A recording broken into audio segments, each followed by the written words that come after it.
राज्यातील शेतकऱ्यांसाठी शेतीविषयक आजच्या महत्त्वाच्या अशा झटपट बातम्या या बातमीपत्रात आपण बघणार आहोत। चॅनलवर जर नवीन असाल तर चॅनल सबस्क्राइब करून बेल आयकॉन प्रेस करा। आपण या महत्त्वाच्या बातमीपत्रास सुरुवात करणार आहोत। त्यामध्ये पहिली बातमी आहे पेरू बागेविषयी।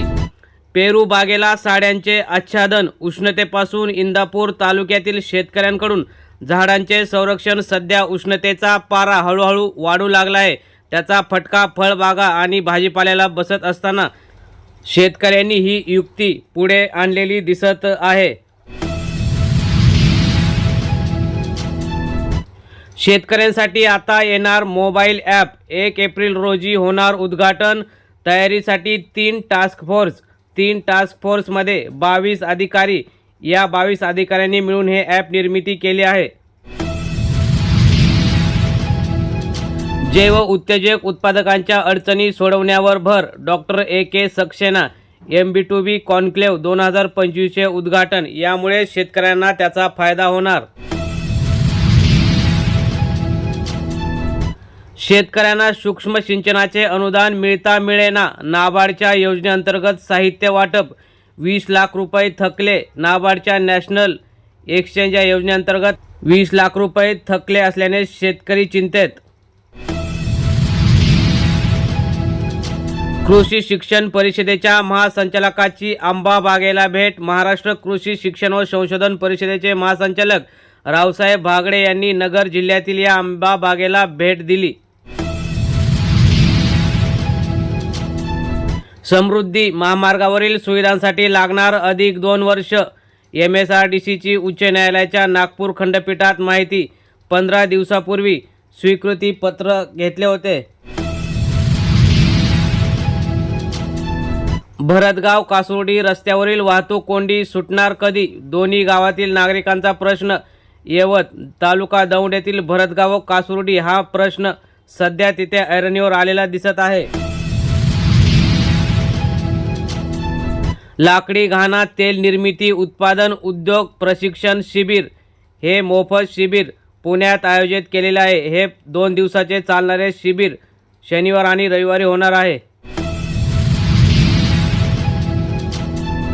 विधान परिषदेच्या 5 जागांसाठी निवडणूक जाहीर। विधान परिषदेचे 5 आमदार विधानसभेत निवडून गेल्याने 27 मार्च रोजी ही निवडणूक होणार असल्याची माहिती आहे। कोकणात उष्ण दमट हवामान, विदर्भात उन्हाच्या झळा कायम। ब्रह्मपुरी देशात उष्ण या दमट हवामानाने अनेक पिकांवर फळबागांवर परिणाम होत आहे। घोंगडी विक्रीतून लाखोंची उलाढाल। राजगड तालुक्यातील मेंगाई देवीच्या यात्रेत घोंगडी ठरली लक्षवेधी। अनेक वर्षापासून या होत असलेल्या यात्रेत लाखोंची उलाढाल होत असते। कोराळ्यात शेतकऱ्यांनी बंद पाडले अस्तरीकरण काम। शेतकऱ्यांनी या नीरा डाव्या कालव्याजवळील 15 नंबर वितरिकेच्या अस्थिकरणाचे काम स्थानिक शेतकऱ्यांनी बंद पाडलेले दिसत आहे। राज्यामधील रेशीम कोष उत्पादन उद्दिष्टपूर्तीकडे राज्यातील शासनाने जे उद्दिष्ट ठेवले होते त्याकडे आता वाटचाल केलेली दिसत आहे। उत्पादक शेतकऱ्यांची संख्या 19,000वर पोहोचली।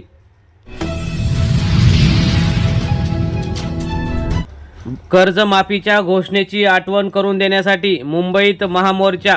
शेतकरी नेते रविकांत तुपकर यांच्या नेतृत्वाखाली कांदा, कापूस, सोयाबीन, ऊस उत्पादक शेतकऱ्यांना कर्जमाफी मिळावी यासाठी आठवण मोर्चा म्हणून हा मोर्चा मुंबईत पार पडणार आहे।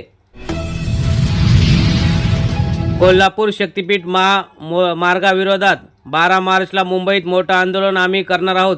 सरकारला शक्तीपीठ रद्द करायला भाग पाडू असा इशारा काँग्रेसचे नेते सतेज उर्फ बंटी पाटील यांनी दिलेला आहे।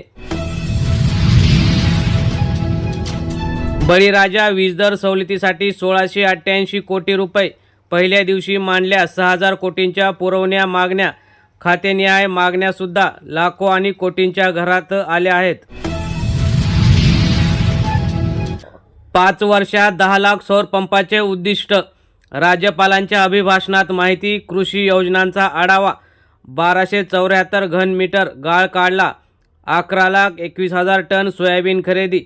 राज्यपालांनी अभिभाषणात सांगितले की या 5 वर्षात 10 लाख सौर पंपाचे उद्दिष्ट आहे व ते करण्यासाठी शेतकऱ्यांनी आणि शासनाने योग्य ते पावलं उचलावीत।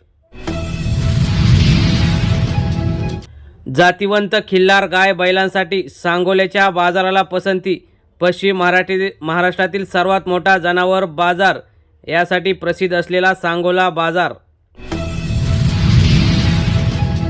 लाडकी बहीण योजनेचे दोन्ही हप्ते मार्चमध्ये। लाडक्या बहिणीसाठी महिला दिनी राज्य सरकारची खास भेट।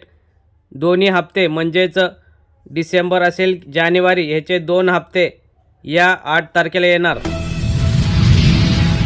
मुंडेंच्या राजीनाम्यावरून लक्ष उडवण्यासाठी सत्ताधाऱ्यांचा विधिमंडळात अभूतपूर्व गोंधळ।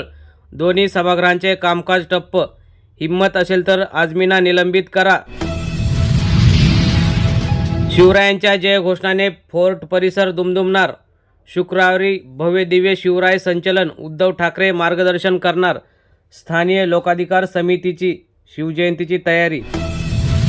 ग्रामीण भागात घरे, कृषीपंप, वीजदर सवलतीला प्राधान्य। 6486 कोटींच्या पुरवण्या मागण्या सादर। 4 साखर कारखान्यांना मार्जिन मनी। तर शेतकरी बांधवांनो, ह्या होत्या आजच्या महत्त्वाच्या अशा शेतीविषयक झटपट बातम्या। अशाच बातम्यांसाठी चॅनल सबस्क्राईब करून व्हिडिओ नक्की लाईक करा। धन्यवाद। जय जवान, जय किसान, जय महाराष्ट्र।